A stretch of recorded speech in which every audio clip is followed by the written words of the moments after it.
60-70 ವರ್ಷದಿಂದ ಕಾಂಗ್ರೆಸ್ಸಿಗೆ ನಾವು ಓಟ್ ಕೊಡ್ತಾ ಬಂದಿದ್ದೇವೆ.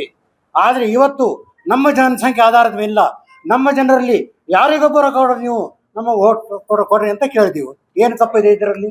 ಜಬ್ಬಾರ್ ಸಾಹೇಬರಿಗೆ, ನಸೀರ್ ಅಹಮದ್ ಸಾಹೇಬರಿಗೆ ತಮ್ಮ ಹುದ್ದೆಗಳಿಂದ ಅವ್ರಿಗೆ ವಜಾ ಮಾಡಿದ್ರಿ. ಯಾಕೆ ಮಾಡಿದ್ರಿ ಇದನ್ನು? ಶಾಮನೂರ್ ಶಂಕರಪುರ ಮೊಮ್ಮಗ ತಮ್ಮ ನಾಮಾಂಕಿತ ಪತ್ರವನ್ನು ತಮ್ಮ ಅಧಿಕೃತ ಘೋಷಣೆಗೆ ಮೊದಲೇ ಅವರು ಹೋಗಿ ಡಿಸಿಗೆ ಒಪ್ಪಿಸಿದ್ದಾರೆ.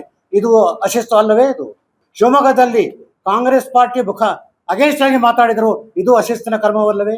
ಮುಸಲ್ಮಾನರ ಮೇಲೆ ಯಾಕೆ ತಾವು ಈ ತರ ಮಾಡಿದ್ರಿ? ಇದಕ್ಕೆ ಬಗ್ಗೆ ಸರ್ಕಾರ ಆಗಲಿ ಕಾಂಗ್ರೆಸ್ ಪಾರ್ಟಿಯಲ್ಲಿ ಉತ್ತರ ಕೊಡಬೇಕಾಗಿದೆ. ಸುಮಾರು 7 ಕೋಟಿ ಜನಸಂಖ್ಯೆಯಲ್ಲಿ 1 ಕೋಟಿಗಿಂತ ಹೆಚ್ಚು ಜನಸಂಖ್ಯೆ ಮುಸಲ್ಮಾನ ಜನಸಂಖ್ಯೆ ಆಗಿದೆ. ಎಲ್ಲಿವರೆಗೆ ಮುಸಲ್ಮಾನರ ಬಗ್ಗೆ ನೀವು ಕಾಳಜಿ ವಹಿಸುವುದಿಲ್ಲವೋ ಅಲ್ಲಿವರೆಗೆ ಈ ದೇಶದ ಅಭಿವೃದ್ಧಿ ಆಗಲಿಕ್ಕೆ ಸಾಧ್ಯವಿಲ್ಲ ಮತ್ತು ರಾಜ್ಯದ ಅಭಿವೃದ್ಧಿ ಆಗಲಿಕ್ಕೆ ಸಾಧ್ಯವಿಲ್ಲ.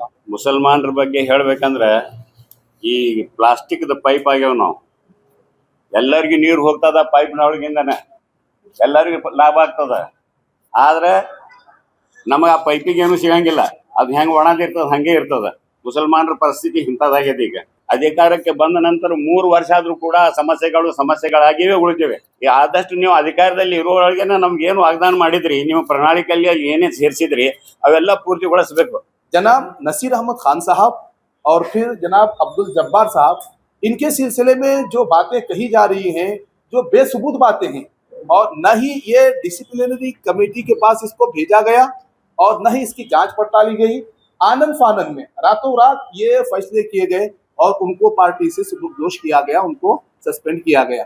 कि एक समझदार मोमिन जो होता है वो एक सुराख से 2 मरतबा सांप से नहीं डस लेता।